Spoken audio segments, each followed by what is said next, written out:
عرض سلام و ادب خدمت شما هنردوستان عزیز. بنده ساناز خوئینی هستم، مدرس رسمی فنی و حرفه‌ای. تو این ویدیو قراره با هم یاد بگیریم که چطور کله مانکن وز و گره خورده رو تبدیلش کنیم به یک کله مانکن سالم و صاف. با ما همراه باشید. تو ویدیو قبلی تمام نکات مربوط به تهیه کله مانکن رو آموزش دادیم که چطور بتونید با حداقل هزینه کله مانکن رو تهیه کنید و به درآمد برسید. اگه این ویدیو رو ندیدید به پیجمون سر بزنید، ویدیوهای ما رو دنبال کنید. تو این ویدیو قراره که آموزش بدیم که چطور کله مانکن رو استفاده کنید که عمر بیشتری داشته باشه و سریع خراب نشه. یا اینکه شما یک کله مانکنی رو دارید که وز شده، گره خورده، بتونیم اون کله مانکن رو احیاش کنیم. با ما همراه باشید. خب و اما وسایل مورد نیاز احیای کله مانکن. اولین وسیله‌ای که ما احتیاج داریم برای احیا یا کار با کله مانکن برس هستش. برسی که ما انتخاب میکنیم حتما باید دندونهاش یا چوبی باشه یا پلاستیکی باشه. تحت هیچ شرایطی ما از برسی که دندونهای فلزی داره نباید استفاده کنیم، چون باعث میشه کله مانکن ما به مرور زمان که داریم ازش استفاده میکنیم، حالا یا باف میزنیم روی کله مانکن یا اینکه شنیون میزنیم روی کله مانکن، وقتی داریم اون کارهای شونه میکنیم مورومون خراب میشه، گره میخوره، وز میشه.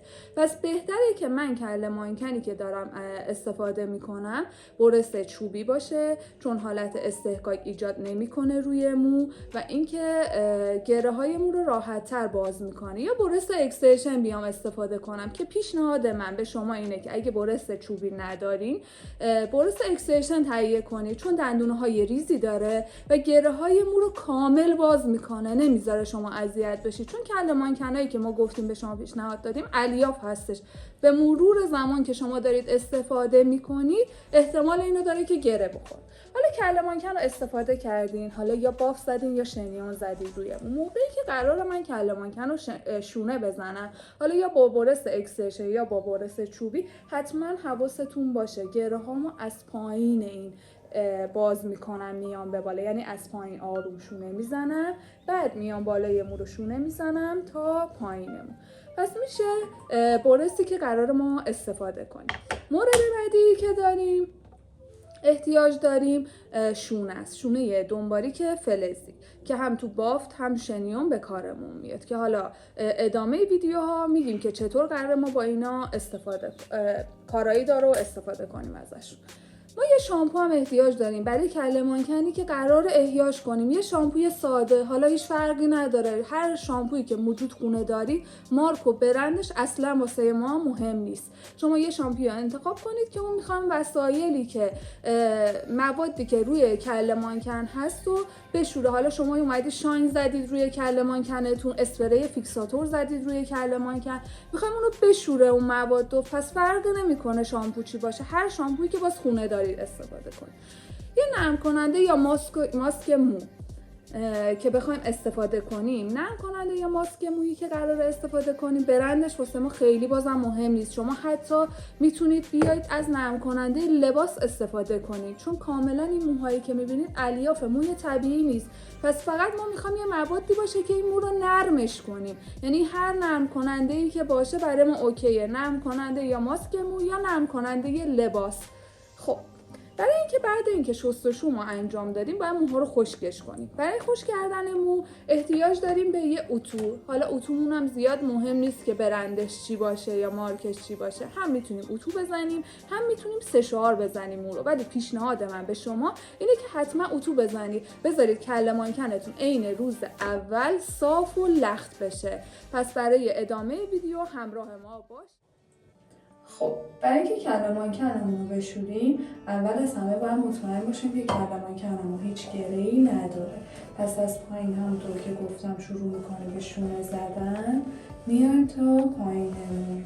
اینو که شونه زدیم کامل دیگه گره‌ای توی مو نبود، شروع میکنیم به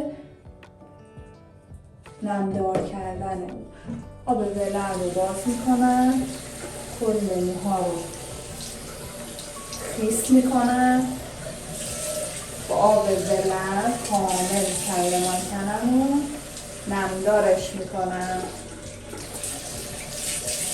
نمدار که شد کامل موها آغشته شد، موها رو کامل خیس میکنیم ولی چنگ نمیزنیم. دست میکشیم توی موها کامل مو خیس بشه.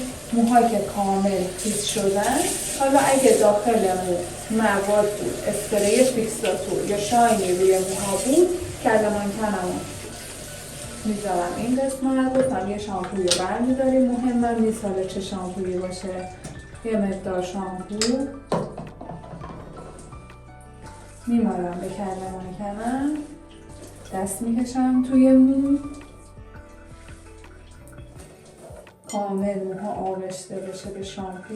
چون این کله مانکن من برای شاینینگ استفاده کردم، کله مانکنم یه ذره روش مواد داره.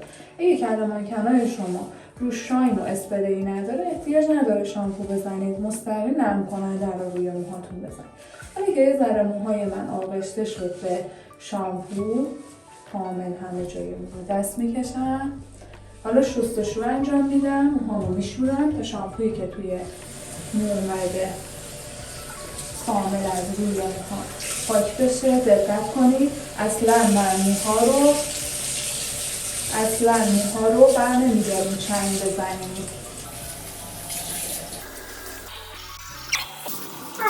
گرفته شد، کله مانکن رو دوباره میزنم اینجا. حالا بهش نرم کننده یا ماسک مو، یا گفتم بهتون حتی شما میتونید به این موها نرم کننده یه لباس بزنید، هیچ فرقی نمیکنه. پس من کامل موها رو آغشته میکنم به نرم کننده، دست میکشم توی مو این حالت.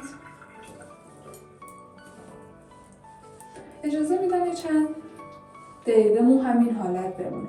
این کله مانکنتون این کله مانکن ما حالت وز داره، یه چند دقیقه مکس بدیم بهش، بذارید بمونه، بعد آبکشی رو انجام بدیم. خب من کله مانکن و آبکشیش رو انجام دادم، موها کامل خیسه، نمیخوام خشکش کنم. چیکار میکنم؟ مو رو فقط آبش رو میگیرم که آب ازش چکه نکنه، نمیخوام کامل کله مانکنمون رو خشکش کنیم. بریم دیگه برای این که کله مانکن رو احیاش کنیم. خب موها رو شستیم، یک جا با پای نصبش کنید کله مانکنتون. مو هنوز نمداره، خیسه، مو کامل خشک نباشه. از یه طرف شروع کنید، مو رو شونه کنید، برستتون رو یا همون شونهتون رو بذارید اینجا، اتو رو بذارید از پشت این آروم موی نمدار، درجه حرارت اتو هم پایین میام تا نوک مو. دوباره همین کار رو چندین بار تکرار میکنم رو کل مو تا موهای من مثل روز اول احیا بشه.